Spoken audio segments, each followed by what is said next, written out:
Now, with respect to comparing yourself to others, what are the tips which you need to, from your real life experience, what are the tips which you can give to people that where you comparing yourself to others, and how did you get out of that?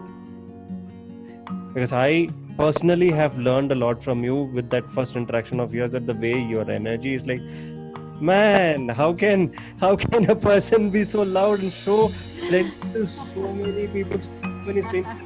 The way people were responding to you was superb, just for an eye opener for me. I was just loving, and my energy was getting elevated, and I was also trying to be like you. So beautiful. Thank you. It just comes very naturally. It just comes because I love people. And when I say that,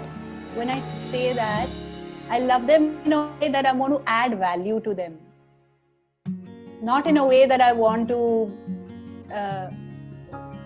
surround myself with people all the time, because I am an introvert and I love to be in my shell. Seriously? I love to cuddle up. Yes, I am an introvert and I love to be alone. I love to be left alone. But when I am out there, I want to be of use. I'm just full of life, and I want to, if my one shout is going to change something internally in a person forever, I want to bring the best shout out from me. As simple as that. It's not complex. It has to be the best that I know. And trust me, when you are on a path of yoga, and when you are on a path of transforming lives, and there are certain things I do just when I have finished meditating. It's the space that I inhabit, that I want people to transform in. I don't want to say much. I just want to be.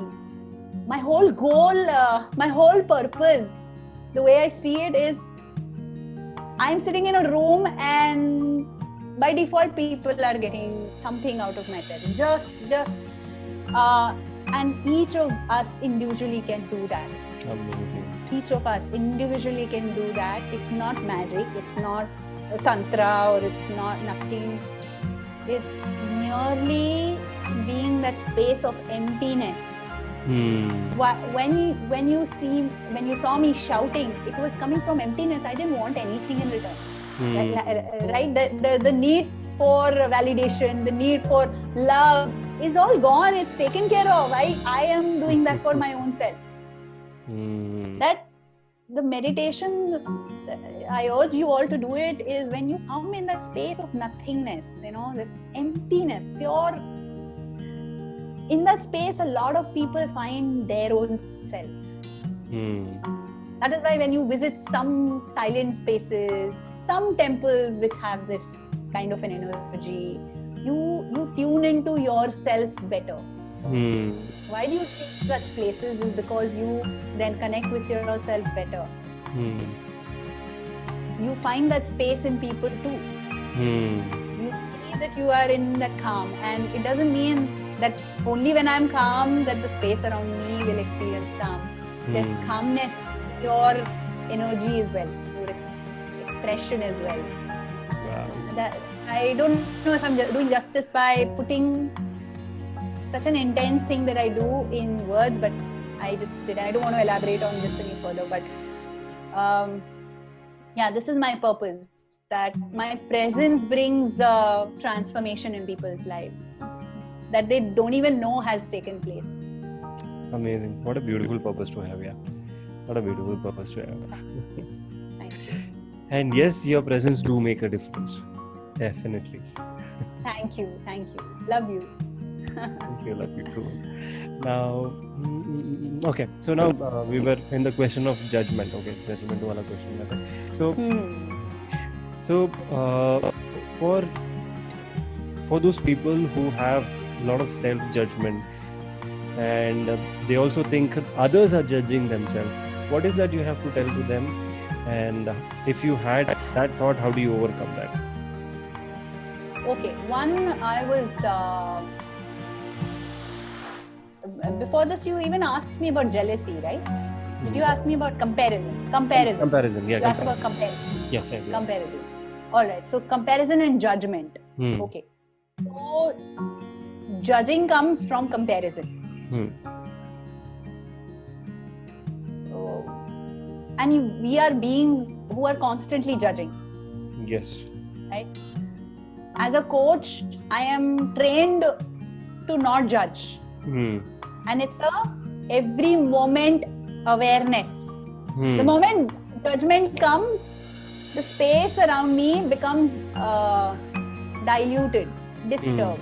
And the other person doesn't feel that transformation when I come from a judgment space. That is the training part, that I have been trained to do that. And now it happens automatically.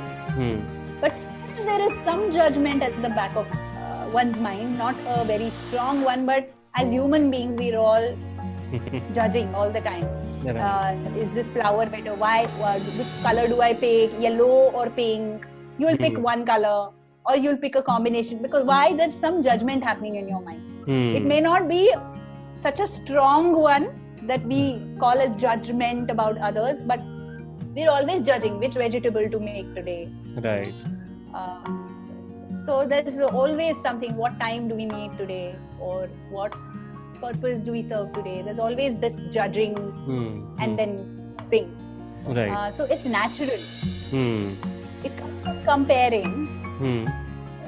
You're always comparing something with the other. This is better to be done instead of that. So let me do this instead. So there's judgment. So firstly, accept that as a normal process. Okay. Second, align it with your purpose. So I am judging so that I deliver better. Okay. But in that judgment, if I am judging myself harshly and putting myself down, will I be able to deliver better? No. So leave aside those judgments, attitudes that do not serve your purpose, and embrace those that serve your purpose. Then who do I surround myself with today? I choose A, B and C. That's judgment. Correct? Why not X, Y, Z? How are they bad? Right. But that's not serving your purpose. It's not in alignment with your goals. Right? Do you love them less? No. But there is judgment happening. Make sure the judgment that you make serves your purpose, uplifts your space, and doesn't hurt or harm anyone else. It's natural. Everybody judges. Like, I'm repeating this like the third or the fourth time. Every one of us judges.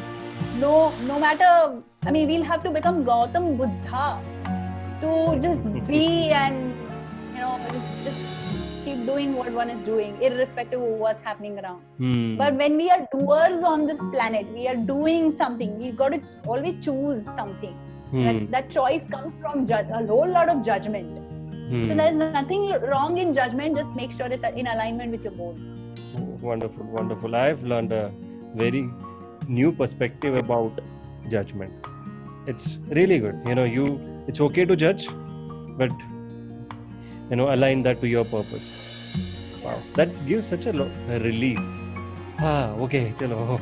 Yeah, it's like the things you don't like about yourself. If judgment is one, then what about judgment do you not like? Is it putting down others that you don't like? Then don't put others down. What else do you don't like about judgment? Just dissect it and you will understand, hey, it's a beautiful thing. It actually helped me to come from where I was to here, because I judged a few things. And I judged a few things wrongly, which didn't serve my purpose. That also taught me a few lessons. Right. Like in my engagement, I judged a few things wrongly. Even despite knowing they were not in alignment with my values, I still went ahead against my judgment. So was I in line with my goal? No. And I hurt myself. I harmed myself. So it comes with experience, and it's a beautiful journey. Interesting. That is interesting. And that's profound, I would say, definitely.